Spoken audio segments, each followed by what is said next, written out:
Vous écoutez présentement l'épisode 9 d'une série de balados divertissants visant à éduquer et à sensibiliser la société sur les conditions féminines. Bonjour et bienvenue au balado Inspirante, conçu par et pour les femmes ou toute personne s'identifiant comme telle.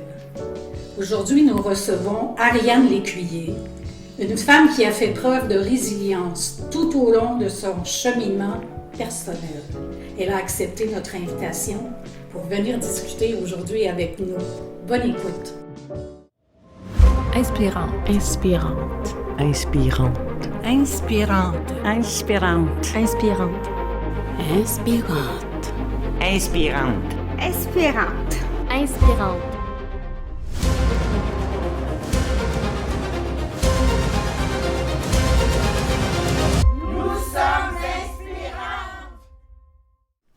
Alors bonjour Ariane. Bonjour. Comment se sent-on ce matin? Excitée, curieuse. C'est mon premier balado. Fait que je suis en train de vivre cette expérience-là avec vous autres. Puis je suis bien contente d'être ici. Bien, c'est super. Ariane, avant de débuter notre entrevue, je dois te préciser que pour moi, entrer dans l'univers, dans ton univers et dans l'univers de bien d'autres personnes maintenant, c'est entrer dans un monde totalement inconnu. D'accord.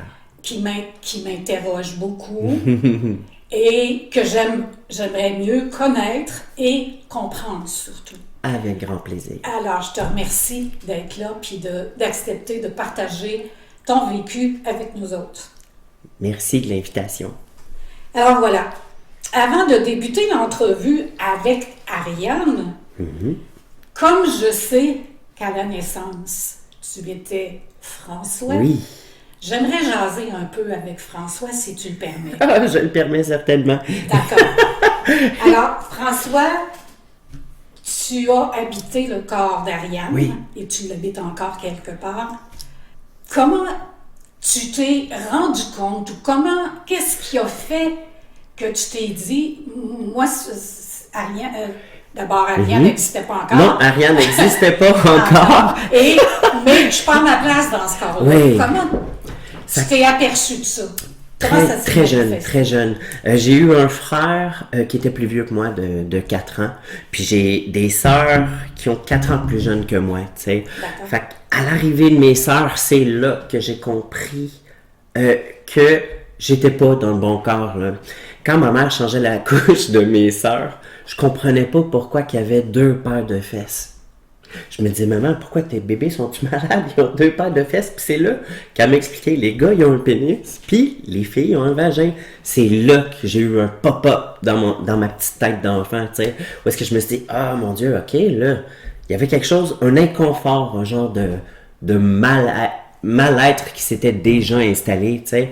Puis je réalisais finalement que mes champs d'intérêt divergeaient aussi des garçons, tu sais. Puis j'étais un garçon tellement délicat, tellement juste dans ma façon de m'exprimer, tu sais, mes oncles m'appelaient fanfreluche, juste pour te dire à quel point que ma nature communiquait déjà avec le monde adulte. C'est juste que j'étais entouré d'adultes qui étaient malheureusement pas sensibilisés comme je suis en train de le faire avec toi présentement, tu sais. D'accord. Alors, ça m'éclaire que déjà, ça se manifeste par un malaise et par une attirance vers ce qui est ton véritable sexe. Exactement. Si je te comprends bien. Exactement. François, quand il avait une poupée dans les mains, je devenais cette poupée-là, tu sais.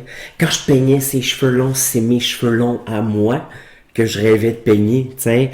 Quand je mouillais ses cheveux dans le bain, c'est mes cheveux à moi mouillés qui auraient voulu, tu sais, avoir cette longueur-là, tu sais. Les sirènes, je faisais une obsession des sirènes, tu sais, d'être féminine du haut, puis d'être masculine du bas. Oui, tu sais. Dans ma notion, j'étais déjà comme une fille.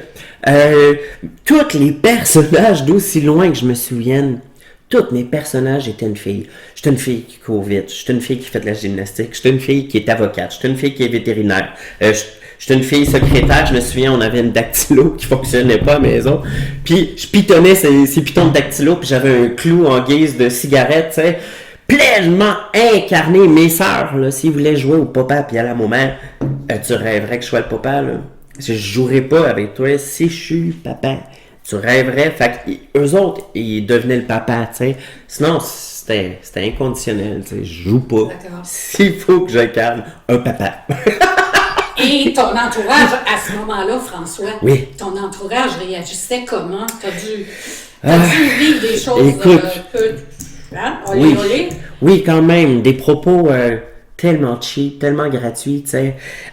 L'homosexualité, déjà là, à cette époque-là, tu sais, dans les années 80, c'était déjà pas bien perçu. Encore non. Moi, étant donné que j'étais extra délicate, féminine, écoute, je vais utiliser un terme qu'on utilisait dans le temps, tu sais, ça respirait la fifure, là. Il n'y avait rien à faire pour essayer de masculiniser le corps de François, tellement que cette féminité-là, la force de la nature, hein, on s'entend, toi et puis moi, que c'est plus fort que tout, tu sais. Exact. Ouais, ça a été compliqué, le jugement, tu sais, c'était beaucoup des termes, tu sais, tapette, fif, c'est plus des termes qu'on utilise aujourd'hui, j'en suis consciente, mais c'est des termes qui m'ont malheureusement beaucoup blessé, qui m'ont beaucoup, j'ai vécu beaucoup d'intimidation, tu sais, des années 80, si t'étais délicat, roux, ou que t'avais des broches, t'étais faite. Mais, tu sais, je sais bien que ta couleur de cheveux, tu peux la changer, tes broches, à un moment donné, t'es auras plus, mais ma nature, elle va toujours être là pour faire coucou. Ben non, c'est pleinement incarné. Je pourrais dire que le moule garçonnet de François, Ariane, elle était beaucoup plus forte que elle a transpercé, si on veut, ce moule préconçu-là qui m'étouffait, dans le fond, tu sais. Mais il devait être malheureux, François. Profondément triste. Profondément triste. Quel impact ça avait sur ta santé, mettons?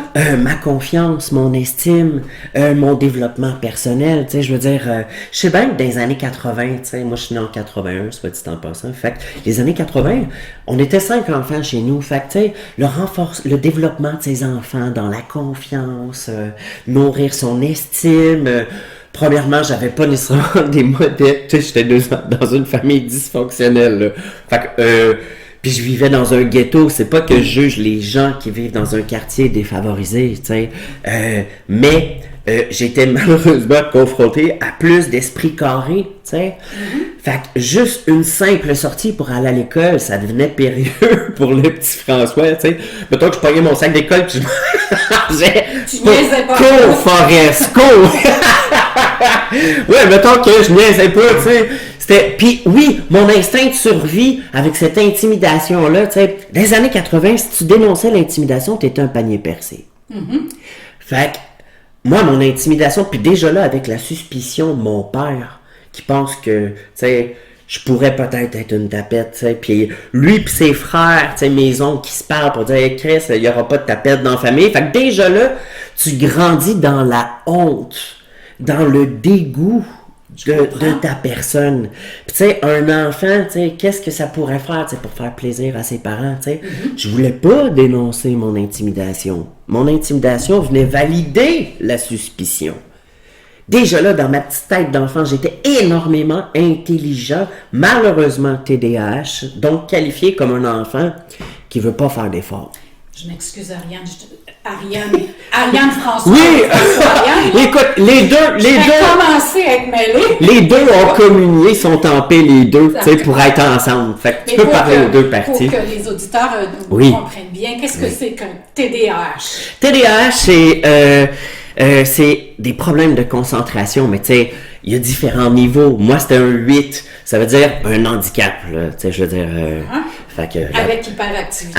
Elle tient pas en place, même encore aujourd'hui, que ce soit François ou que ce soit Ariane, c'est la même pathologie. Ça s'est pas apaisé avec le temps. Non, je pense que ça se corrige pas. Si on parle du mot corriger, c'est pas très bon, là, mais à moins d'être sous médication, ouais. Qui, en passant, a un trouble de déficit d'attention. Exactement. Avec ou sans hyperactivité. Exactement. Alors, mettons que T'étais full écoute, Écoute, j'avais toute la formule pour pas être bien à l'école, tu sais. Que ce soit le renvers des professeurs, tu sais, c'est un enfant qui veut pas, tu sais. Non, c'est pas que je voulais pas, tu sais. À la maison, mon beau-père, tu sais, il pouvait m'expliquer quelque chose, puis prendre beaucoup de temps pour m'expliquer quelque chose qui était compris, mais le lendemain, dans mon examen, ça paraissait pas. C'est ça. Fait que toujours toujours rentrer en conflit avec moi, genre, toujours à me faire sentir que je suis pas un enfant qui est à la hauteur. Je suis pas un enfant qui est bon. Je suis un enfant qui veut pas. Fait que j'ai fini par croire toutes ces choses-là. Tu sais, premier enfant médicamenté aussi, tu sais. Fait que beaucoup de taquinerie aussi avec le fait que j'ai un handicap, tu sais. Je me sens pas handicapé, au contraire. Je sens que finalement, mon TDAH, lui, il nourrit plein de choses extraordinaires chez moi, tu sais. Effectivement. Quand je prends mon concerto, ça me l'enlève, cette belle magie-là, tu sais. Fait que j'ai trouvé un mélange des deux. Je le prends quand c'est le temps.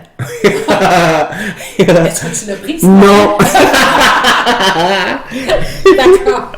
Alors, je vais terminer avec François. D'accord. Parce que, bon, je pense que j'ai compris que je commence à comprendre comment tu peux réaliser que tu n'es pas dans le bon corps.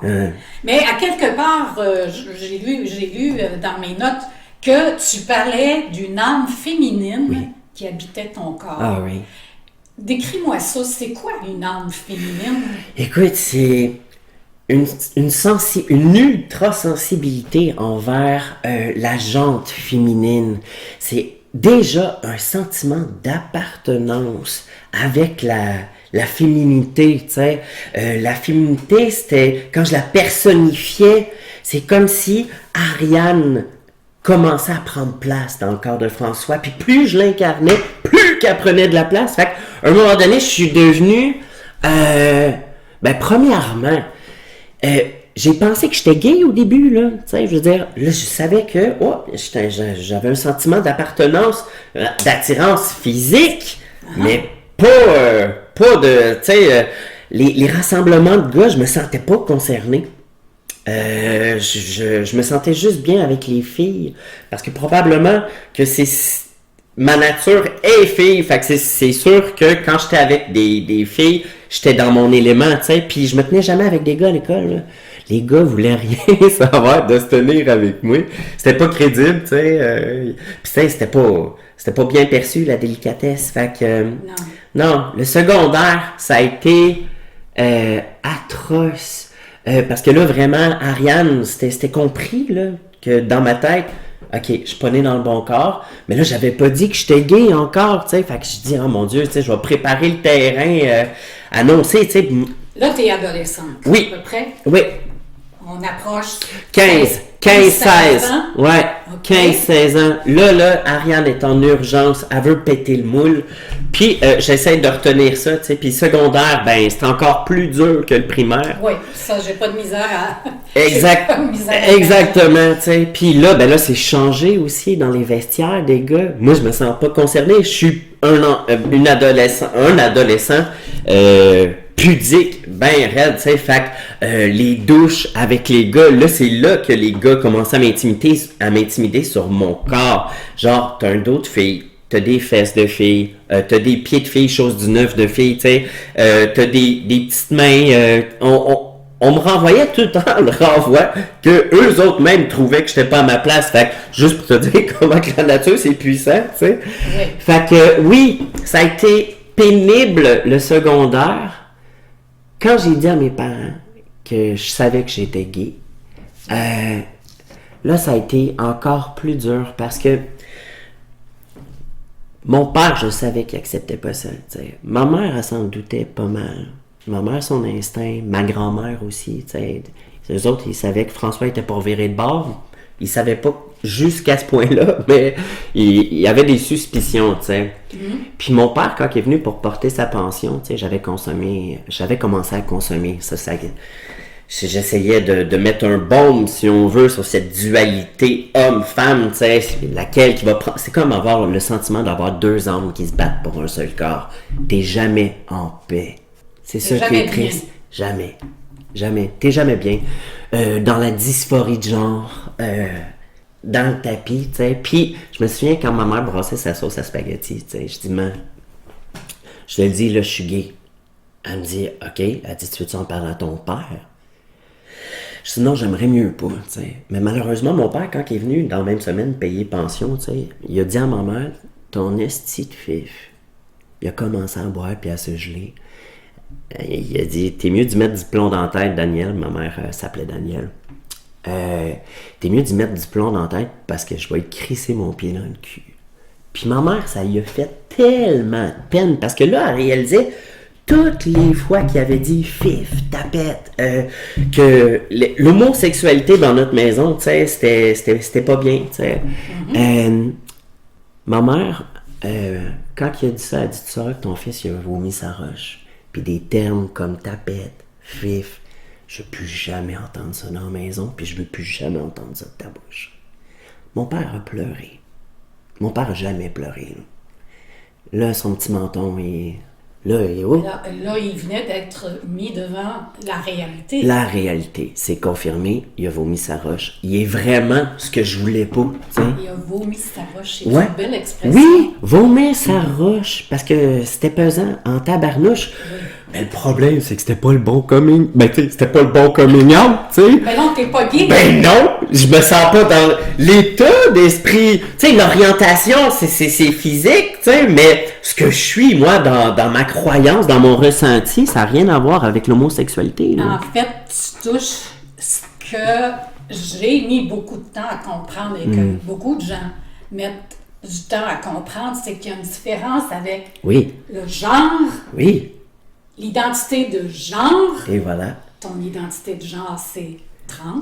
Oui, transgenre pour ça veut dire j'ai des seins et un pénis et je suis en harmonie avec ça. Je me sens complète. Sexuelle. C'est ça. L'orientation sexuelle, c'est pas pareil. C'est pas du tout la même chose. Exactement. C'est ça vers quoi t'es attiré. Et voilà. Affectivement. Et voilà. Et voilà. Alors toi, t'étais attiré par les hommes, mais dans l'identité de genre d'une transgenre, tu sais, tu comprends? C'est ça. Et voilà, exactement. Oui, il y a une différence, tu sais.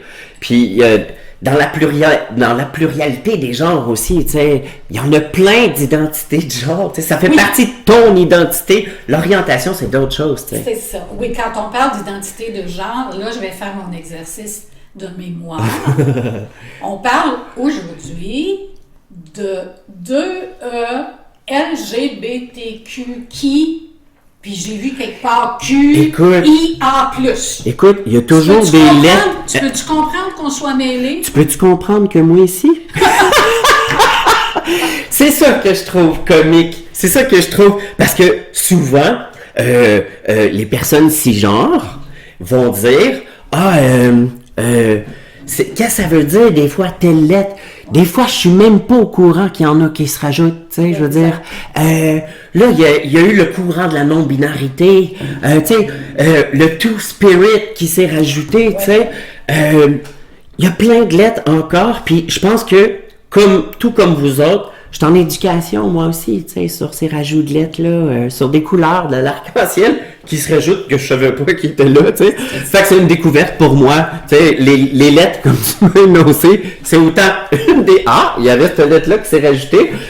Mais avoue que j'ai une bonne mémoire. Hey, bravo, je te félicite, t'en as même plus que moi d'ailleurs. Mais, tu vois, tu me fais réaliser que, et c'est ce que j'apprends à communiquer avec les gens, c'est que nous, quand je dis nous, là, je parle des hétéros. Oui, personne cisgenre qu'on dit maintenant. Oui. Bon, c'est un mot que je ne maîtrisais pas encore. Moi, te l'écris sur un papier. T'es gentil. Mais que nous, on ne comprend pas qu'on essaie de se démêler là-dedans, mais que toi aussi... Moi aussi, j'ai besoin d'être démêlé parfois. Qu'est-ce que tu fais quand tu as besoin d'être démêlé? Je m'en vais voir les plus jeunes. Les plus jeunes, okay. Ça c'est beau à voir par exemple. Parce que les plus jeunes, eux autres, de ce que je vois, c'est vraiment plus facile, tu sais, maintenant, pour eux autres aujourd'hui. Ils sont plus à l'aise. Plus à l'aise, beaucoup de connaissances. Beaucoup de connaissances, puis connaissent beaucoup la pluralité des genres, puis sont vraiment au parfum dans l'essence même du drapeau, si on veut, tu sais. Fait que je trouve ça cool pour ça, tu sais. Ils connaissent plus le drapeau que moi-même, puis les lettres qui s'y rattachent, tu sais. Moi, dans ma tête, moi, LGBT, Q, ça s'arrêtait là. Puis là, derrière moi, là, il y a eu des petits rajouts, le Two Spirit, puis c'est bizarre, hein, je comprenais pas Two Spirit, le sens de Two Spirit là-dedans, tu sais. Mais finalement, ouais, ça a du sens. T'sais. Ramener ça dans le drapeau. Il faut préciser que le Two Spirit, ça concerne beaucoup les Autochtones. Ouais, hein? Oui. Qui, j'ai lu beaucoup à ce sujet-là récemment, et c'est ça, qui eux autres sont conscients de ça depuis très longtemps, que une personne, un être humain, peut être habité par une âme féminine et bien sûr. Une âme masculine. Quand même assez avant-gardiste. Très, très, très. C'est ce qui s'appelle maintenant le Two Spirit. Yeah. Puis ça a sa place, soit dit en passant. Ben, écoute, regarde bien. Nous, je parle de moi, qui suis largement plus âgée que toi, on a vécu toute notre vie quand on écrit en français, ben, il y a le genre masculin et le genre féminin. Oui, hein? oui. Puis il y a eu aussi, on parlait des hétéros, puis des homos. Oui. Fait que là, t'as-tu l'idée qu'avec toute cette panoplie de genres, c'est comme un peu confrontant et c'est comme un peu mêlant. Oui. Puis qu'on se demande d'où ça vient. Ça a toujours été là. C'est ça qui est drôle, tu sais. On pense que c'est un phénomène de nouveauté, mais non. C'est la pluralité des genres et je pourrais quasiment dire c'est comme les mathématiques, c'est infini si on le calcule en pourcentage, tu sais.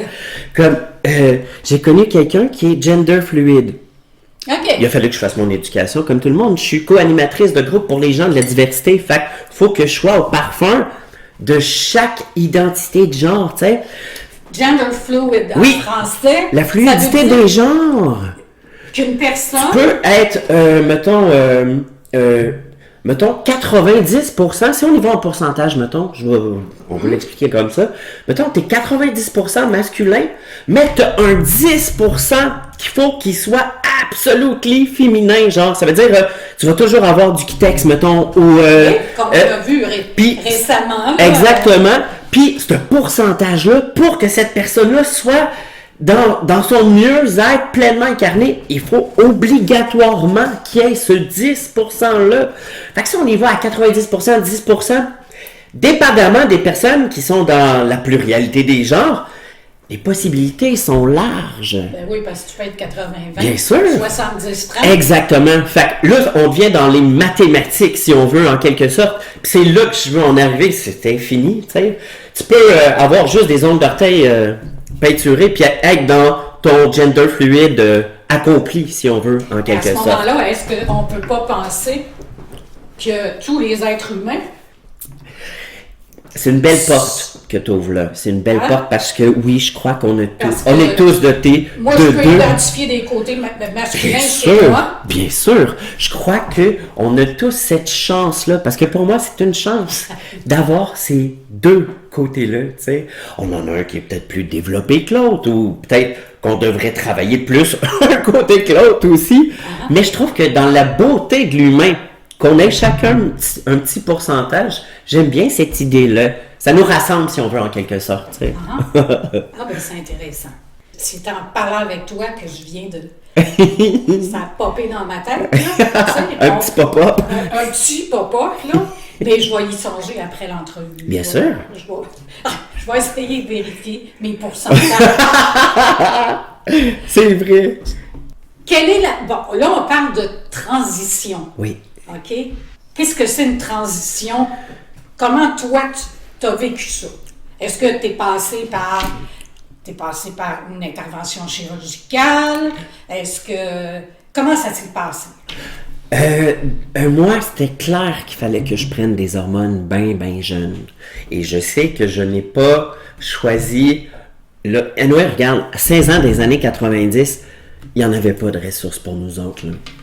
Il y avait l'ATQ, puis À 18 ans, moi, je suis La allé TQ, à la c'est TQ, l'Association des trans du Québec. OK. Puis je suis sorti de là plus démoli que je l'étais, tu sais. Parce que le portrait des gens qui étaient là-bas, c'était tous des gens qui étaient poqués. Poqués solides, genre. Plus de dents, édentés, une perruque tout croche. Puis qui disait que être trans, ça venait avec le triste sort d'être obligé de faire de la prostitution pour gagner sa vie. Là, ça me donnait une de ces claques. Ben, remarque que c'est beaucoup la perception de bien des gens. Oui. Moi, là, à partir de l'âge de 16 ans, j'étais qualifiée déjà comme une travailleuse du sexe parce que je m'habillais en fille. Puis, le voisinage pensait que mes parents me forçaient à m'habiller en fille pour amener de l'argent à la maison. Ah, d'accord. Fait que, tu sais, mes parents, ils ont vécu toutes sortes de jugements tellement injustes, tu sais. Dans le fond, tout ce qu'ils voulaient, leur intention, c'était mon bonheur, tu sais. Mais au détriment de se faire juger puis de se faire mettre en question leur parentalité, si on veut. Ouais. Ça a été dur à ta minute après. Attends, que je suis tombé dans mes parents. J'ai perdu le sens, désolé. Ça vient avec le TDAH. Répète-moi la question, s'il vous plaît. Pas TDAH. Merci. Je disais, ça a été quoi la transition? Ah oui! T'es passé par l'intervention? Moi, je suis allée prendre des hormones au noir, soit dit en pensant. Noir, Oui, si vous écoutez ce que je dis, faites pas ça. C'est souvent des hormones qui sont périmées. Puis des fois, il faut aller les chercher dans des lieux qui sont pas super sécuritaires. D'accord. Mais comme j'avais un front de bœuf quand j'étais jeune, moi, je voulais absolument, tu sais, profiter justement de ma vie de fille en étant adolescente, t'sais. Fait que oui, j'ai pris des hormones au noir, ça m'a féminisé, mais je réussissais pas à avoir, j'étais pas régulière encore dans mes prises d'hormones, tu sais. Okay. Mais, tu sais, je veux dire, les seins commençaient à pousser, tu sais, c'est une deuxième puberté sur le corps, là. C'est fascinant quand même ce que ça peut faire sur le corps, tu sais, quand tu dis que ça l'arrête le poil, c'est quand même fort comme stuff. C'est très fort. Quand la barbe arrête de pousser, elle décide d'arrêter tout en même temps. C'est le système qui revient de bord, tu sais. Ça, je voulais pas en parler, tu sais. Je voulais laisser la féminité s'installer sans nécessairement dire que je vais au noir prendre des hormones. Mes parents capotaient déjà, tu sais. Capotaient sur ma sécurité aussi, tu sais, quand je sortais dehors. Va-tu revenir à la maison, tu sais. Il y avait beaucoup d'inquiétudes.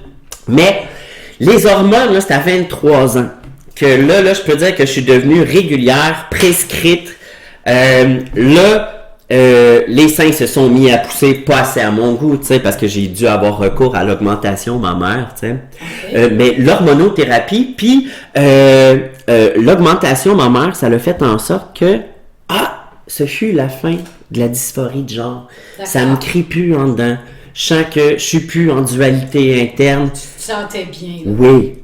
Je me sentais bien face à la transition physique. Moi, j'ai tout misé. On mise tout là-dessus, juste sur la transition. On vit pas pendant ce temps-là, nous autres. On attend. Puis, on était dans un monde avec tellement peu de possibilités, tu sais.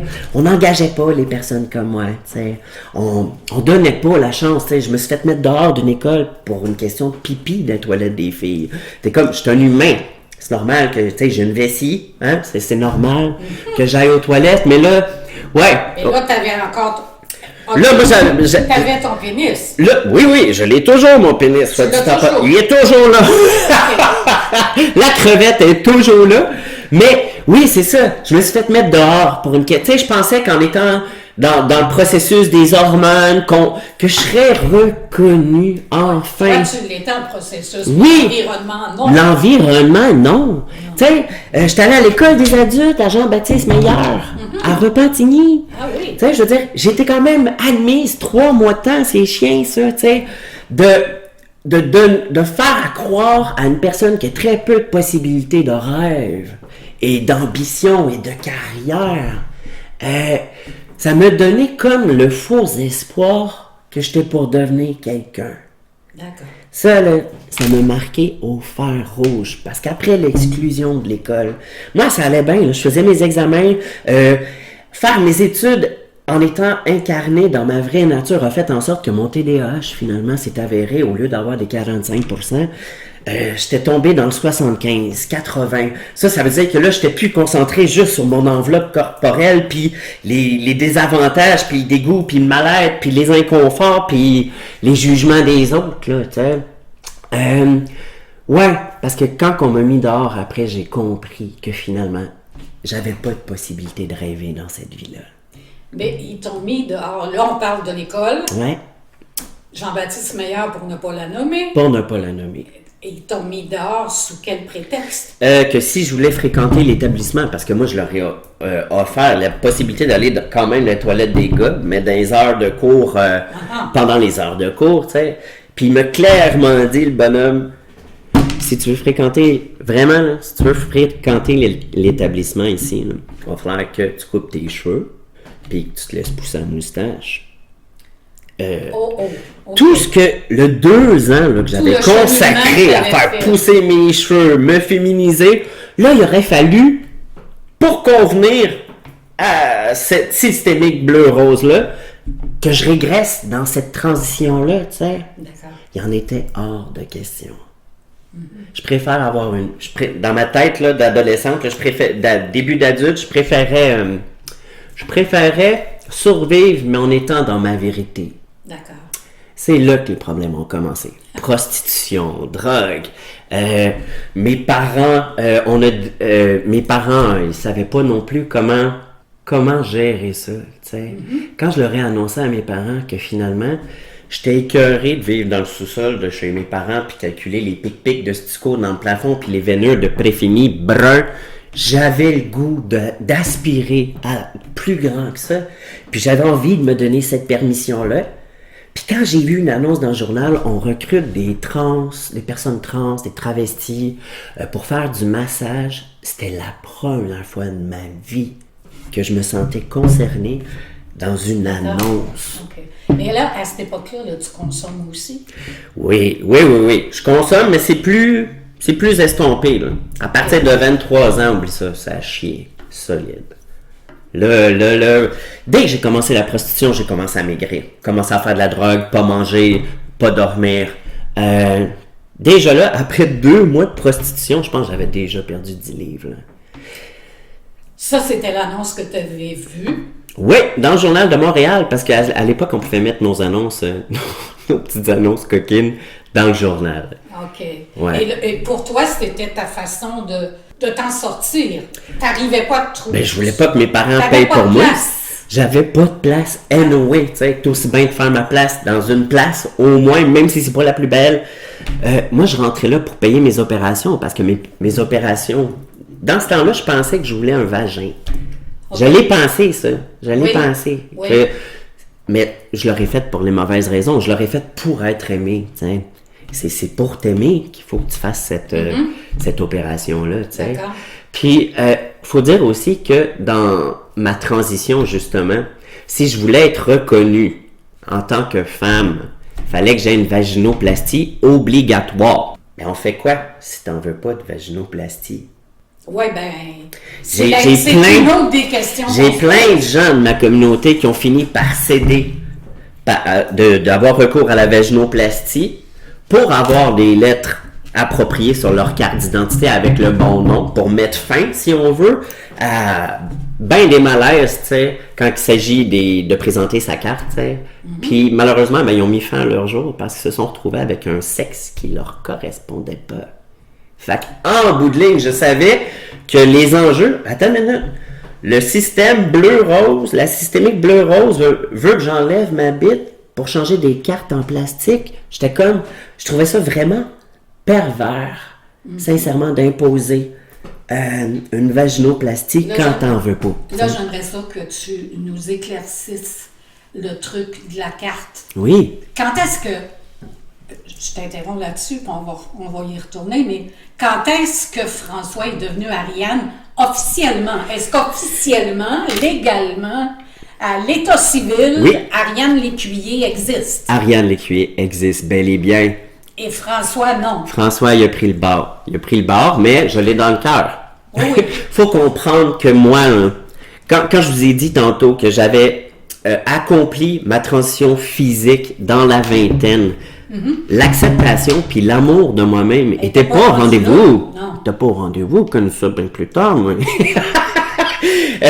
J'ai réalisé finalement que même si j'étais devenue Ariane, j'étais dans une distorsion de la réalité. Dans ma tête, c'était comme si François il était mort. J'ai jamais été aussi malheureuse qu'en essayant de pelleter un enfant, tu sais. Un petit gars qui refaisait tout le temps surface. La partie consciente de mon cerveau me donnera jamais ce cadeau-là, de me donner cette croyance-là. Là. Ben, je crois que je suis une fille, mais mon cerveau, c'est fucké ça, par exemple. Mon cerveau... il croit tu t'identifies toujours comme un gars? Ben, c'est pas qu'il m'identifie toujours comme un gars, mais il y avait un sentiment d'imposteur là-dedans, tu sais, de... Ouais, c'était... Puis c'est les gens aussi, le regard des gens qui sont tout le temps en train de dire « Toi, t'es pas ce que tu prétends être », tu sais. Fait que ça aussi, ça a été pas mal difficile à gérer, tu sais. C'est pas... à accepter. C'est ben... Quand tu t'acceptes pas toi-même, puis que personne t'accepte, puis que tu te fais mettre dehors partout, puis qu'on veut pas te reconnaître, puis qu'on veut pas te donner de chance, tu sais. Tu tombes dans une bulle où est-ce que tu es tout le temps en mode de comparaison, tu sais. Les gens normaux, ils ont de la chance, tu sais. Comme si moi, je suis une estime pas normale, tu sais. On m'a toujours fait sentir que je suis une désaxée. Pourtant, je suis une personne riche, un être humain riche, puis je parle pas de sous dans un compte de banque, là. Ce que je suis... c'est riche, tu sais. Ça m'a pris du temps à comprendre ça aussi, tu sais. Mais c'est pas parce que tu as fait ta transition physique que tu vas t'aimer. Puis c'est pas parce que tu as fait ta transition physique que tu vas t'accepter. C'est un autre département, ça. Puis tu le comprends un peu plus tard, tu sais. Ouais. Et si on revenait à ta carte, là, tu parlais de carte tantôt. Qu'est-ce que c'est? C'est quoi, là? Qu'est-ce qu'elle vient faire là-dedans? La carte, pour moi, ça a été... une façon d'arrêter de me sentir imposteur. C'est comme si la systémique bleu-rose, enfin, elle reconnaît que je suis mauve. Parce que moi, là, j'ai accumulé sûrement... Y a-tu quelque chose de particulier? Bien sûr, j'ai gardé le M pour monsieur, puis je l'ai converti dans mon esprit pour madame. Ma force mentale, et que c'est pas tout le monde qui l'a, là, mais ma force mentale a fait en sorte que cette systémique-là qui me forçait à avoir recours à une vaginoplastie, tu sais, c'est comme une façon, parce que là, maintenant, là, ils me disent, vous savez, madame, vous avez le droit, là, de changer vos lettres, là. J'ai fait, non, moi, je change rien pantoute. Cette lettre-là, pour vous autres, c'est monsieur, mais pour moi, c'est madame. Fait que, ouais. On dirait que ça m'écorche qu'on me dise, tu peux la changer maintenant qu'on a forcé tes amis à avoir recours, puis ils sont au ciel aujourd'hui, tu sais. Vous pouvez changer de lettre. Non.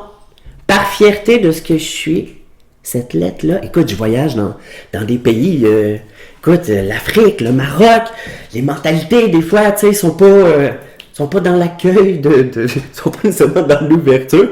Ils savent pas que ça existe, tu sais, la plupart du temps.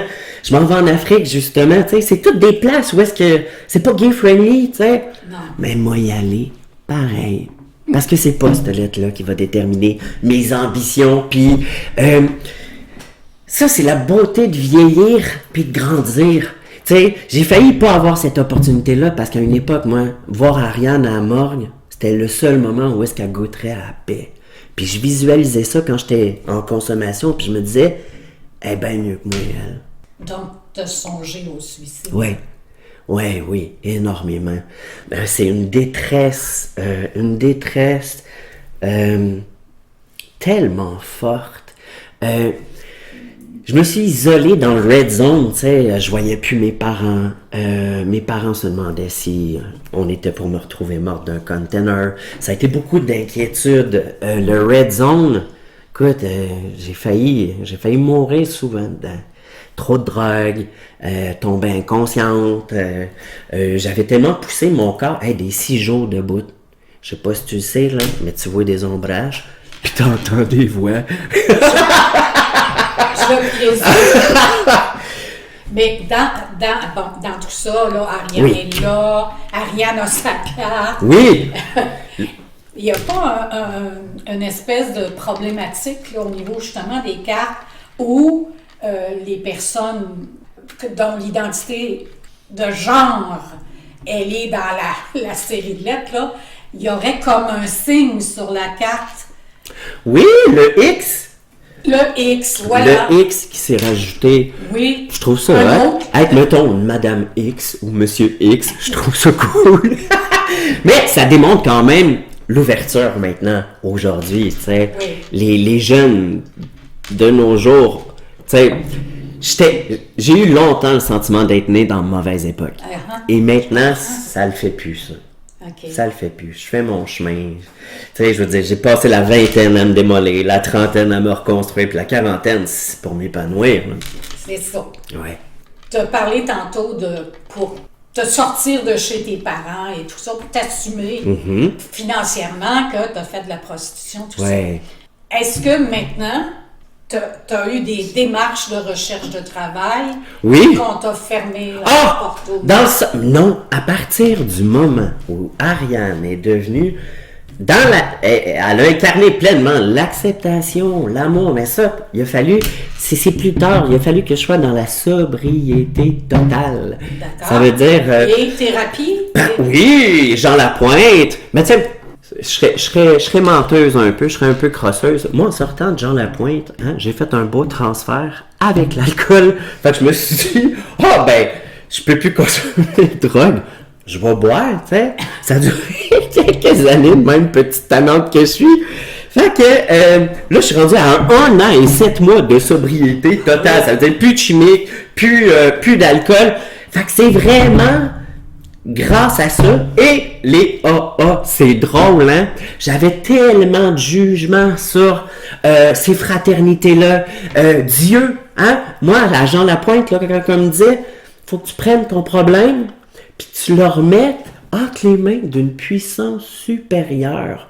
Eux autres, ils appellent ça Dieu, mais c'est comme tu le conçois. Mais moi, dans ma tête, parce que c'était Dieu, tu rêverais que je confie mon paquet de merde à celui qui a fait de moi un brouillon, qui était trop pressé de puncher sa carte à l'usine pendant ma confection.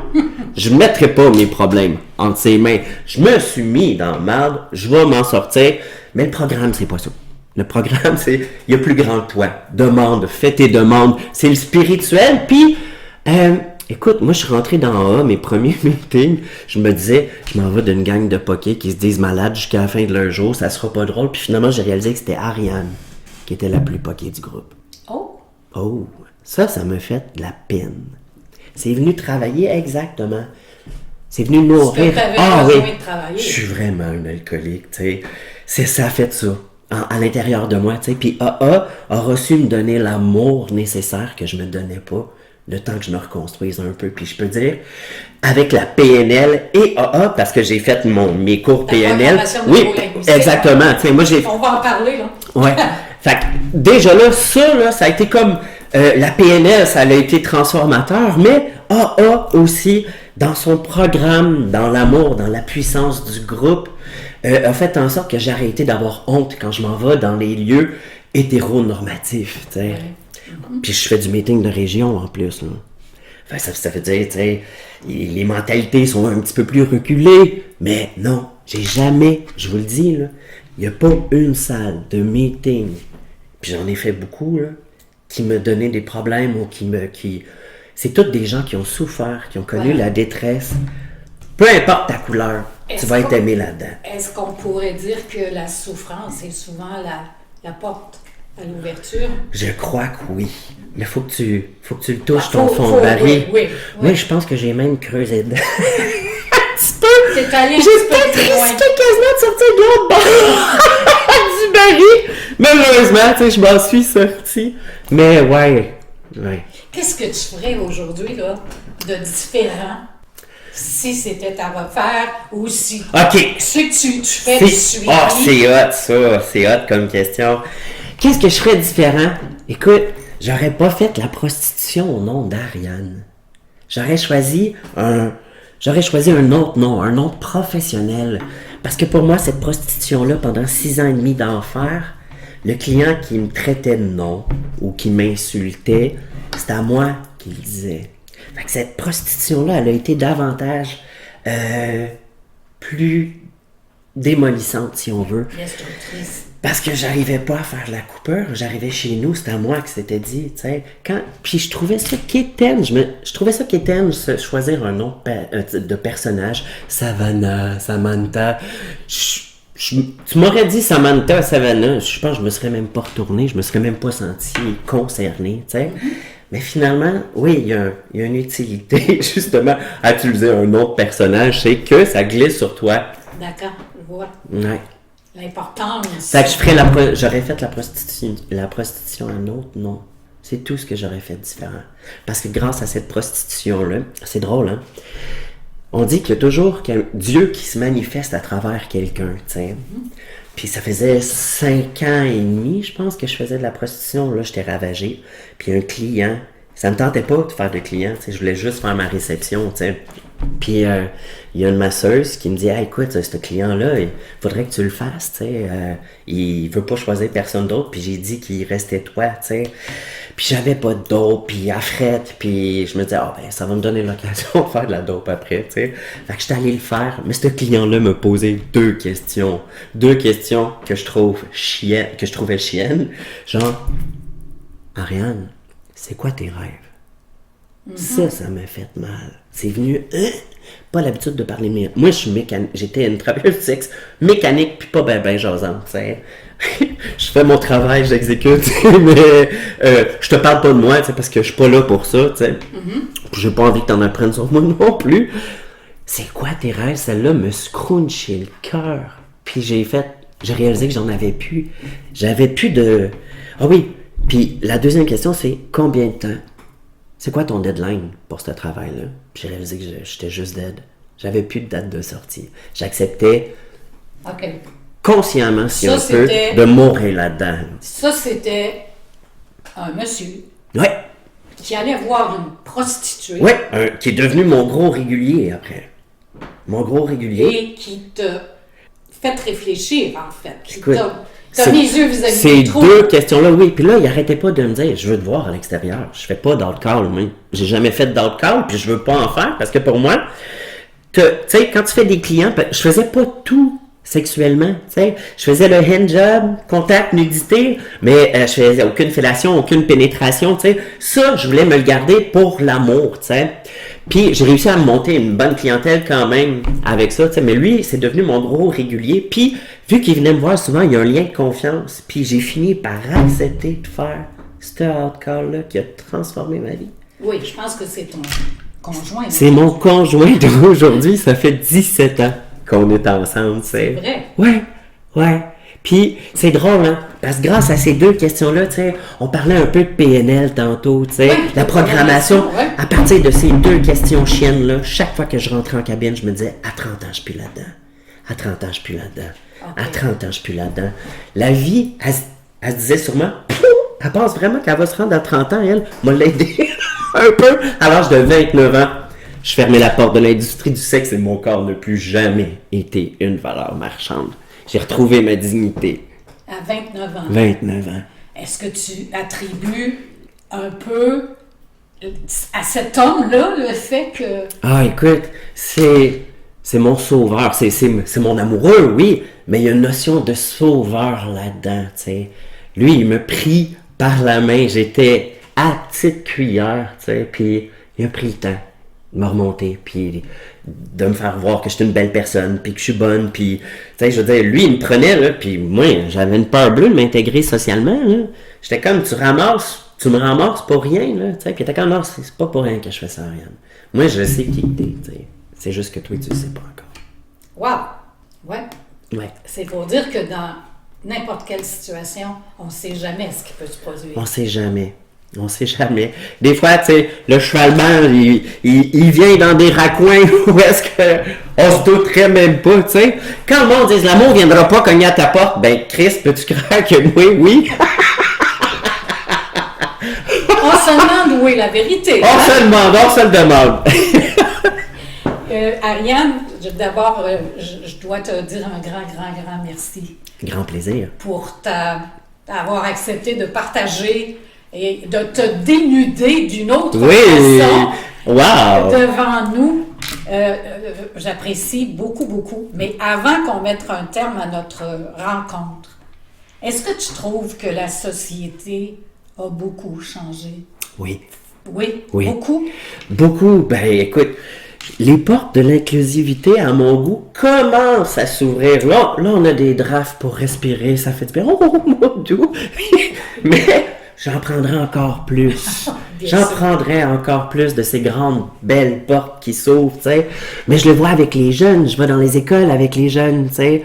Puis je vais dans les cégeps aussi. Puis ils ont même des locaux LGBT. Puis ils ont une place pour eux dans l'école, tu sais. Oh, ça fait différent de l'époque où tu y étais. Oui, ben ça l'ouvre d'autres portes, ça l'ouvre d'autres portes pour certains qui se disent, ouais, mais si tu veux être inclus, pourquoi tu te fais un local exclu? Tu sais? Ouais. Ben, écoute, on pourrait ouvrir des portes comme ça. On pourrait parler de safe space. Oui, exactement. Mais il y en a un, tu sais, puis j'en suis très heureuse. Très heureuse. Et qu'est-ce que tu souhaiterais, justement, à ces jeunes-là pour qu'ils n'aient pas à vivre ce que tu as vécu? Aimez-vous dans tout ce que vous êtes. Reniez rien. Aimez tout. Ça devrait bien aller comme ça. Merci beaucoup, Ariane. Merci à toi. Ça fut un réel plaisir d'échanger avec toi. Oui, merci. Et j'espère que notre échange, qui était très coulant, a fait en sorte que ça a aidé tout le monde à voir les choses de façon plus ouverte, plus calme, plus sereine. Non, je l'espère aussi. Qu'il y ait moins de résistance. Oui, moins d'inconfort. Moins d'inconfort. Ouais. Alors, c'est ainsi que se termine l'épisode d'Inspirante. Merci. Mais avant de vous laisser, nous tenons à remercier chaque femme qui se sont impliquées à la réalisation du thème musical Inspirante, à la rédaction des questions, ainsi qu'à la coordination du projet. Les trames sonores que vous avez entendues proviennent du site Upbeats et ont été créées par les artistes Polo Canadzi et Watts. Soyez des nôtres pour un prochain épisode. À bientôt.